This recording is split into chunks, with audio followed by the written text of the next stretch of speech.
Now you put that under your pillow and the tooth fairy will leave you a penny.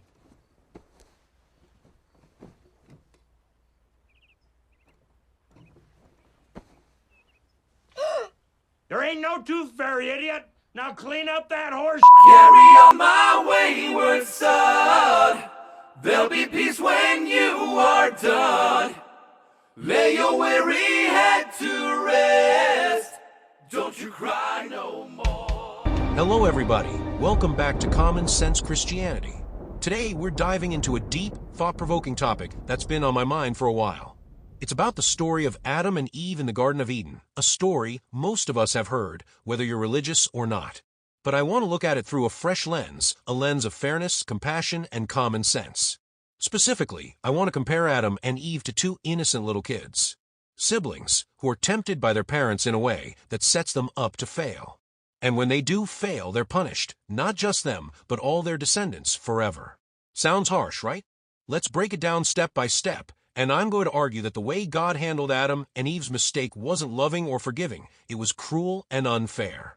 Especially when you consider they were like children who didn't even understand the consequences of their actions. So, put down your Trinity 3-level iced tea cup, get your big fluffy pillow, put on your fuzzy socks and settle in, because this is going to be an eye-opener. Part 1, the setup. Adam and Eve as innocent children. Let's start with Adam and Eve. According to the Bible, in Genesis, God creates Adam and Eve and places them in the Garden of Eden. They're the first humans, fresh out of the box, brand new.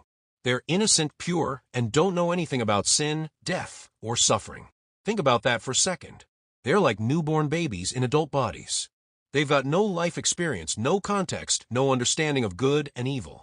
They're basically existing in this perfect garden, blissfully unaware of the world's complexities. Now imagine two little children. Let's call them Sammy and Ellie. They are brother and sister and perhaps 5 and 7 years old. They're innocent, curious, and full of wonder just like Adam and Eve.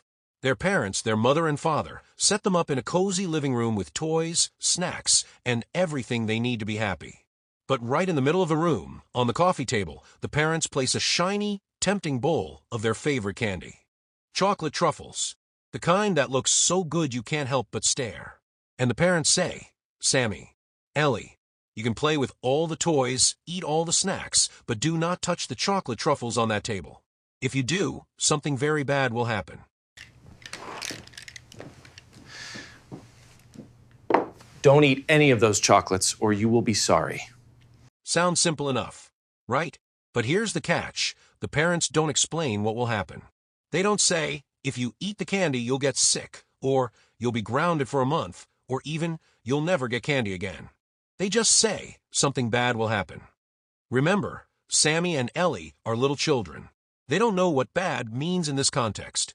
They've never been grounded, never felt real consequences. They're curious, and that bowl of truffles is right there, practically begging to be touched. Doesn't this feel like a setup? It sure seems like a setup to me. This is exactly what happens with Adam and Eve. God places them in Eden, a paradise, and says, you can eat from any tree in the garden, except the tree of the knowledge of good and evil. If you eat from it, you will surely die. Genesis 2 verse 17. But here's the problem. Adam and Eve don't even know what death is. They've never seen it, never experienced it. They're like Sammy and Ellie who just heard something bad will happen without any frame of reference. God doesn't sit them down and say, hey, listen, death means your body stops working. You'll suffer, and all your descendants will be cursed with pain and hardship forever. No, it's just you'll die. How are they supposed to understand the weight of that? They're innocent like children, with no concept of mortality or eternal consequences. Part 2, the temptation. A test they were bound to fail. Let's go back to Sammy and Ellie. They're playing in the living room, but their eyes keep drifting to that bowl of chocolate truffles. It's not just any candy, it's their favorite, and it's sitting there unguarded, sparkling under the living room lights. Now imagine a sneaky neighbor kid, let's call him Jake, who comes over and says, hey, those chocolate truffles look amazing. Your parents are just trying to keep the good stuff for themselves. If you eat one, you'll feel awesome, and nothing bad will happen. Sammy and Ellie, being kids with no real understanding of consequences, start to wonder. Jake's words sound convincing, and the candy looks so good. They're curious, they're tempted, and they don't know any better. So, Ellie grabs a chocolate, splits it with Sammy, and they eat it. This is exactly what happens in the garden. The serpent, often interpreted as Satan, slithers up to Eve and says, "Did God really say you can't eat from that tree? You won't die. You'll become like God, knowing good and evil." Genesis 3 verses 1 to 5. Now, Eve doesn't know the serpent is lying. She's never encountered deception before. She's never even heard of a lie. And the fruit on the tree of knowledge looks beautiful, desirable, and it promises wisdom. Eve, like a curious child, takes a bite and shares it with Adam. They don't know they're being tricked, and they don't know what die means. They're acting on instinct, curiosity, and trust, just like Sammy and Ellie with the chocolate. Here's where it gets unfair. In our story, the parents knew the chocolate was tempting. They placed it right in the middle of the room, where Sammy and Ellie couldn't miss it. They didn't lock it away or put it out of reach. They set up a test that kids, with their natural curiosity and lack of impulse control, were almost guaranteed to fail. And then Jake, the neighbor kid, comes in and pushes them over the edge. In the garden, God places the tree of knowledge right in the middle of Eden. He doesn't hide it or make it inaccessible. He makes it tempting and leaves it there, knowing Adam and Eve are innocent and curious. Then he allows the serpent to waltz in and deceive them. If God is all-knowing, he knew they'd be tempted. He knew the serpent would trick them. So why set them up like that?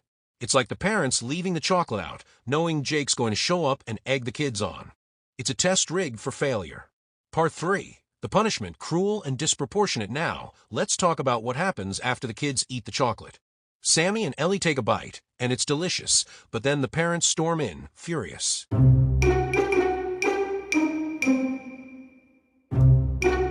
They don't just ground the kids for a week or take away their toys.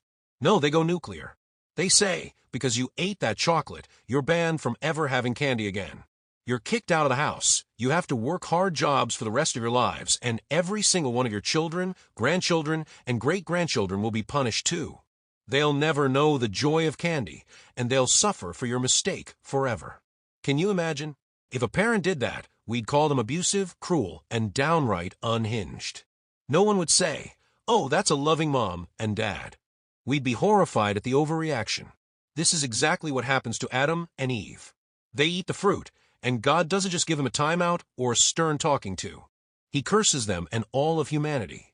According to Genesis 3 verses 16 to 19, Eve is punished with painful childbirth and subjugation to her husband. Adam is cursed with hard labor and a life of toil.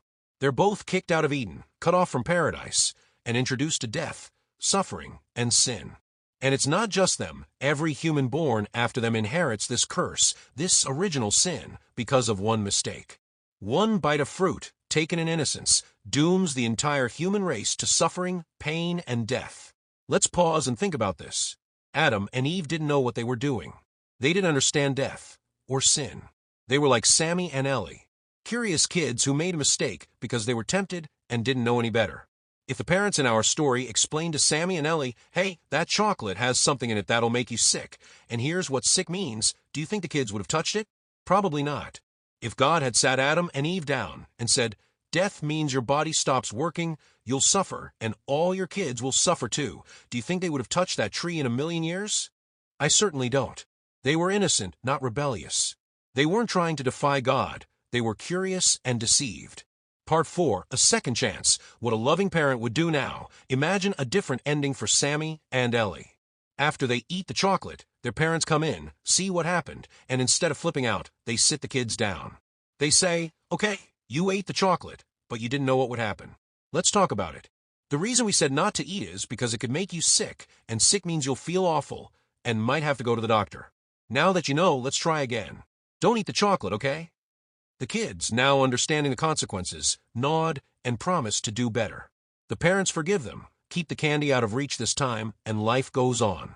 That's what a loving, patient parent does. They teach, they guide, they give second chances, especially when the kids are too young to understand. Why didn't God do this with Adam and Eve? He's supposed to be all-loving, all-knowing, and all-powerful, right? The Bible says God is slow to anger, abounding in love, Psalm 103 verse 8. So why not give Adam and Eve a second chance? He could have said, "Okay, you didn't know what death meant. Let me explain. Death is the end of your life. It's pain and separation, and it'll affect everyone who comes after you. Now don't touch that tree again. If he had, I bet Adam and Eve would have stayed far away from it. They weren't hardened criminals. They were like kids making their first mistake. A loving God could have taught them, guided them, and helped them grow, just like a good parent would. Instead, God goes straight to eternal punishment. He doesn't explain, doesn't forgive, doesn't even give them a chance to learn from their mistake. No, God curses them, their kids, and every human ever born. If a human parent punished their kids like that, we'd call them cruel, vindictive, and unfair. So why do we give God a pass? If God is supposed to be better than us, more loving, more patient, shouldn't he act like it?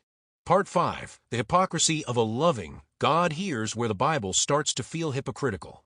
We're told over and over that God is love, that he's patient and forgiving. In 1 John 4 verse 8 it says, God is love. In 2 Peter 3 verse 9, it says God is patient, not wanting anyone to perish. But the story of Adam and Eve doesn't show a loving, patient God. It shows a God who sets up a test. He knows his innocent creations will fail, allows a deceiver to trick them, and then punishes them and all their descendants for a single mistake they didn't fully understand. That's not love. That's not patience.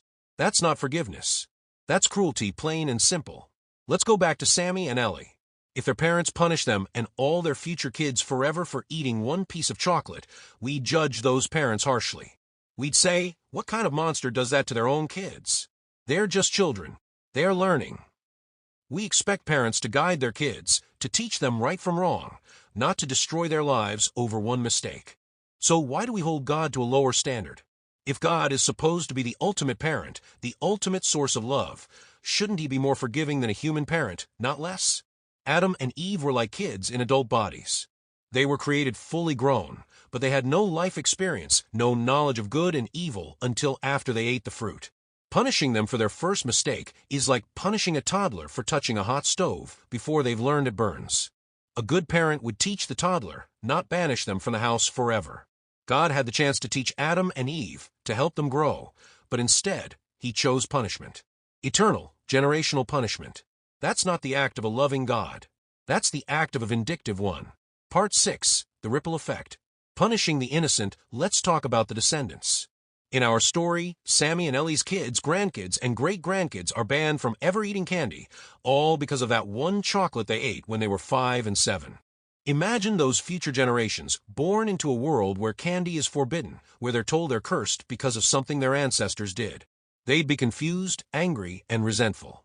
Why am I paying for something I didn't do, they'd ask. And they'd be right to ask it. This is exactly what original sin does.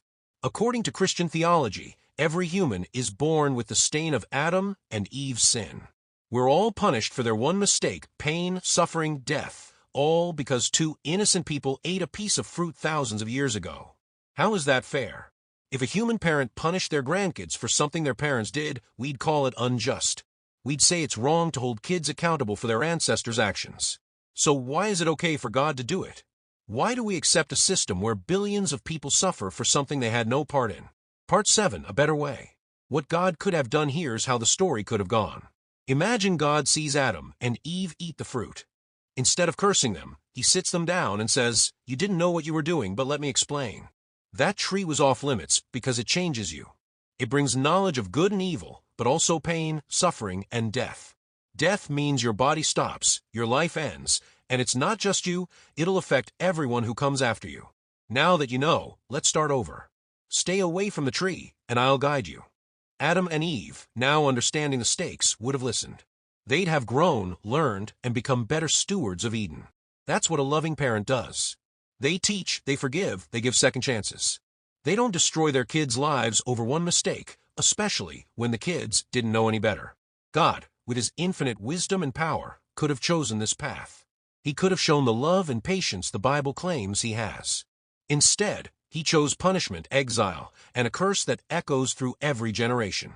That's not the God of love we're told about. That's a God who seems angry, unforgiving, and cruel. So what's the takeaway here? The story of Adam and Eve, when you compare it to Sammy and Ellie, reveals a troubling truth. If we saw a human parent treat their kids the way God treated Adam and Eve, we'd call it unfair, abusive, and wrong. We might even call children's protection services. We'd say, those kids didn't know any better. They deserved a chance to learn. So why do we excuse God for doing the same thing? Why do we accept a story where innocent people with no understanding of death or sin are set up to fail and then punished forever for it? And why do we accept that their punishment falls on all of us thousands of years later? I'm not saying this to bash anyone's beliefs. I'm saying it to encourage you to think, to question, to look at these stories with fresh eyes. If God is love, if God is patient, if God is forgiving, then the story of Adam and Eve doesn't add up. It's a story of innocence betrayed, of a test rigged to fail, of a punishment that's wildly disproportionate to the crime. It's a story that makes you wonder, is this really the God we're supposed to worship? Or is it time to rethink what we've been told? The simple fact of the matter is God did not do that to Adam and Eve. He didn't punish them. It's another man-made story in a Bible riddled with contradiction, variants, additions, and books decided by men. It's on the same level as God slaughtering babies or God ordering 2 bears to go maul 42 kids because they make fun of somebody's bald head. The God of the Old Testament is portrayed as vindictive, judgmental, mean-spirited, and extremely petty. That's not how God is. Do you want to put your faith and trust in a God like this when 1/4 of the Bible has unknown authors? That's crazy stuff. We don't even know who wrote many of the books that are in the Bible. The result of this has resulted in chaos and confusion when Jesus and the apostles didn't have a Bible to follow or be confused over. People defend this Bible, and even though the stakes are high, and we don't know who wrote much of it, these people insist it's the infallible, immovable, and perfect Word of God, which is simply not true. Thanks for sticking with me through this biblical critique. Let me know what you think in the comments. Do you agree that Adam and Eve were treated unfairly? Or do you see it differently? Drop your thoughts below. Hit that like button if this made you think, and subscribe for more content like this. Until next time, keep questioning, keep exploring, and I'll see you in the next video. Don't eat from that tree. If you eat from it, you will die. What have you done, my children? I told you not to eat from that tree. Because you have eaten from that tree, and I told you not to, you will certainly face death. Common Sense Christianity.